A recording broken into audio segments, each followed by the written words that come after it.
Bonjour, alors hier je vous ai présenté un kit de GM qui était issu de 0083. Cette fois-ci on va parler du RGM 79G, quand je vous dis que toutes les lettres y sont passées. C'est le Colony Type qui, si je ne me trompe pas, est en fait le GM qui apparaît dans 0080 War in the Pocket. Voilà, donc une série de Heavy qui précède un tout petit peu au niveau de sa diffusion 0083. Je crois que c'était à la fin des années 80. Pratiquement en même temps que la sortie du film Charles Counter-Attack. Et donc en fait c'est un GM qui semble identique à tous les autres GM, en fait il ne l'est pas. Et vous en avez deux, il y en a un qui est fait pour l'espace, un autre qui est fait pour le terrestre ou dans les colonies. Et vous en avez même un qui apparaît, qui est fait en fait pour les zones arctiques, désertiques, etc. Et voilà, donc on se retrouve avec un GM qui a à peu près les mêmes couleurs que celui que je vous ai présenté pour 0083, donc du beige et une espèce de couleur un peu plus sombre. Alors dans 0083 c'est plutôt un bleu-gris foncé, là je crois que c'est un marron foncé. Et vous pouvez déjà observer que le kit a une illustration absolument superbe. Je ne sais pas de qui c'est, alors je vais regarder. C'est de monsieur Hiroyuki Yamamoto. Et ben, il a fait un superbe travail. Voilà, c'est juste magnifique. On voit que c'est fait sur ordinateur, mais c'est voilà, ça c'est voilà, c'est les illustrations poussent à l'achat comme je les aime. Même si ça vaudra jamais les peintures à l'huile, à l'acrylique ou je ne sais quoi qu'on avait avec par exemple monsieur Takani. Mais très belle illustration. Alors ce kit certes date de 2018, mais combien il coûte? Alors au Japon en tout cas vous pouvez le trouver à 3500 yens, ce qui nous fait à peu près dans les 30-33 euros, hein, c'est pas donné.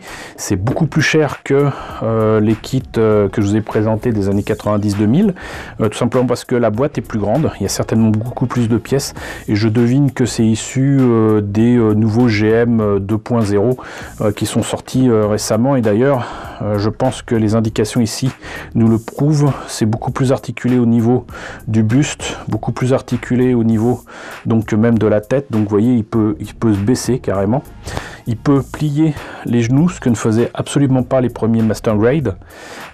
Il a aussi comment dirais-je, une allonge du bras et même des articulations au niveau des épaules qu'il n'y avait certainement pas avant, et donc du coup ça lui donne des poses dynamiques en diable quoi. Même la tête, vous voyez là, ici, c'est quand même fou. Et donc voilà ce que ça donne.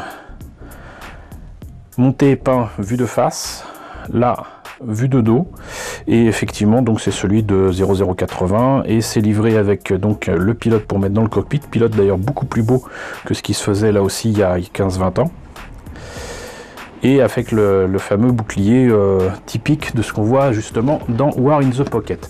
Il n'y a rien d'autre à montrer au niveau de la boîte, je vous propose de voir à l'intérieur ce que ça donne. Alors comme je le précisais, pas de protection en carton avec des illustrations ou des photos du modèle monté et peint, mais là vous voyez vous avez ça sur la notice. Voilà, c'est très beau, mais bon c'est pas c'est juste propre quoi. Voilà la superbe illustration ici. Alors les conseils de base, les pièces en présence, là on confirme que il y a quand même non seulement un paquet de grappes, hein, pratiquement 2 fois plus que ce que je vous ai présenté hier, mais en plus de ça vous avez plein de pièces avec les X là qui ne seront pas à utiliser. Je vous parie tout ce que vous voulez que c'est des pièces en fait issues du GM 2.0, si ce n'est pas du RX 78.2 là, parce qu'il y en a quand même un bon paquet. Donc voilà. On commence par le torse, apparemment, et ça a l'air effectivement complexe parce que il a plein d'articulations. Ensuite, la tête, les bras, ici avec apparemment uniquement des doigts interchangeables en fait.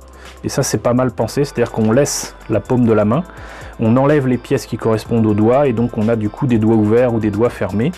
Et ça évite beaucoup de manipulation, en fait, je dirais. Les épaules, le bassin. Hop. Si je mets la main devant, vous n'allez pas voir grand chose. Alors là c'est rigolo parce que sincèrement je pense que c'est un immeuble français, peut-être même parisien. Je connais bien les toits de Paris et ça pour moi ça c'est clairement une image issue de Paris. Mais bon. Donc là le modèle monté et peint avec les inner frames et tout. Alors le reste des jupes pour le bassin. Ensuite on attaque les jambes. Là aussi avec beaucoup d'articulations, beaucoup de pièces. Hop, on réunit le tout bien évidemment. On attaque le backpack. Ici les armes et le bouclier. Et voilà. Donc on va voir ce que ça donne pour les pièces. Alors encore une fois, des pièces beige clair.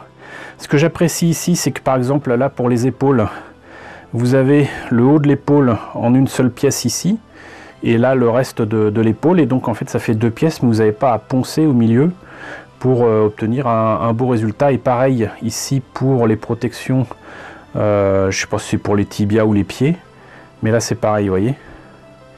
Et ça c'est quand même très appréciable parce que ça améliore fortement comment dirais-je, la capacité à construire ça rapidement, facilement, efficacement, sans avoir à poncer, coller, etc. Donc ça, voilà, ça c'est la même grappe.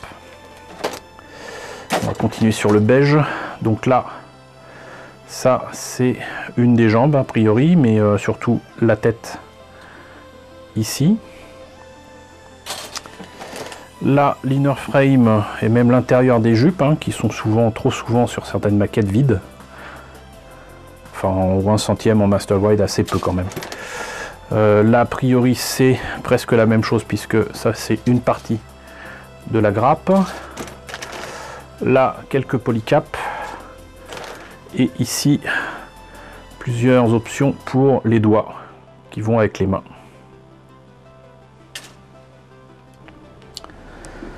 Alors ici, des autocollants, très mat, très fin. Franchement, il y a quelques temps, j'aimais pas trop les autocollants Bandai, mais ça s'est quand même franchement amélioré. On verra ce que ça donne. Ici, des munitions et une arme. Là, c'est l'autre jambe, une reproduction d'une partie de la grappe que je vais présenter tout à l'heure. Là, hop. Les pièces pour l'inner frame avec écrit Bandai 2008 MG 1 centième version 2.0. Donc je sais pas ce qui est écrit là en japonais. Ça se trouve c'est pour le Gundam, parce qu'il me semble qu'effectivement le 2.0 est sorti il y a une bonne dizaine d'années. Ça doit être ça.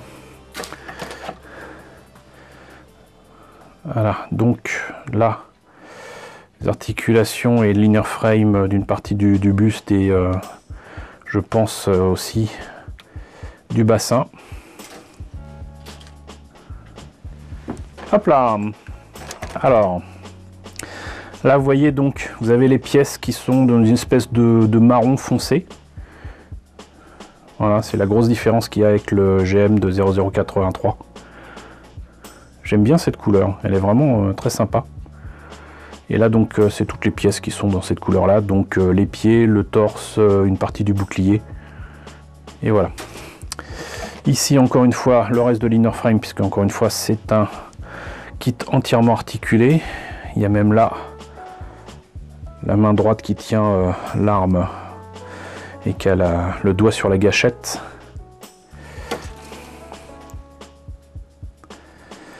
Alors ici la grappe à la Bandai avec une partie marron, une partie grise, une partie vert translucide pour la tête, et là quelques pièces rouges bordeaux, très très beau rouge.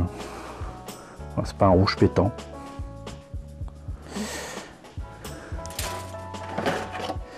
ici, j'ai l'impression qu'on a déjà vu cette grappe, je suis pas sûr. En tout cas, bon, c'est encore des pièces d'articulation avec beaucoup de pistons, vous voyez, de partout.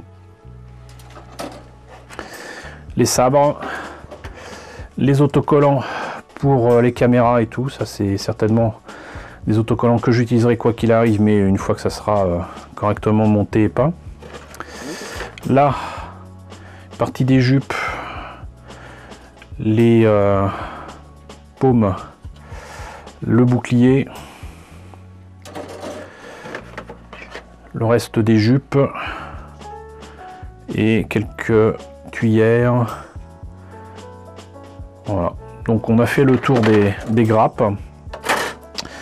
Bah écoutez, ça m'a l'air d'être un beau kit, mais par contre très clairement vous avez vu, l'essentiel des pièces d'ailleurs qui ne seront pas toutes utilisées proviennent en fait d'un kit de 2008. Donc si c'est pas le GM 2.0, c'est très certainement le RX78 2.0. En tout cas, c'est un kit de 2008 qui sert de base à ce kit-là. Ils ont rajouté des pièces supplémentaires pour faire la version du RGM 79G. Hein, donc Colony Type de 0080 War in the Pocket, c'est très bien et ça fonctionnera certainement très très bien, et puis surtout ça va fournir un nombre conséquent de pièces supplémentaires. Je profite de l'occasion pour remercier bien évidemment mes amis de Bandai France qui m'ont envoyé ce kit pour vous le présenter.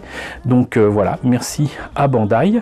J'espère que la présentation de ce Master Grade de Gundam vous a intéressé. N'hésitez pas à me dire dans la section commentaires ce qu'il en est, ce que vous en pensez. N'hésitez pas à liker, n'hésitez pas à partager, n'hésitez pas à vous abonner si ce n'est pas déjà le cas. Coucou aux nombreux abonnés qui nous ont rejoints ces derniers temps. Coucou aux grands anciens qui me suivent désormais depuis 4 ans. Je profite de l'occasion, puisque c'est bientôt la fin de l'année, pour vous souhaiter de bonnes fêtes et un bon réveillon du nouvel an. Merci à tous de votre fidélité, merci à tous de votre soutien sur Tipeee et sur Paypal. Je vous laisse avec le générique de fin avec les contributeurs de la chaîne et je vous dis donc à très bientôt pour la présentation d'un nouveau kit Gundam.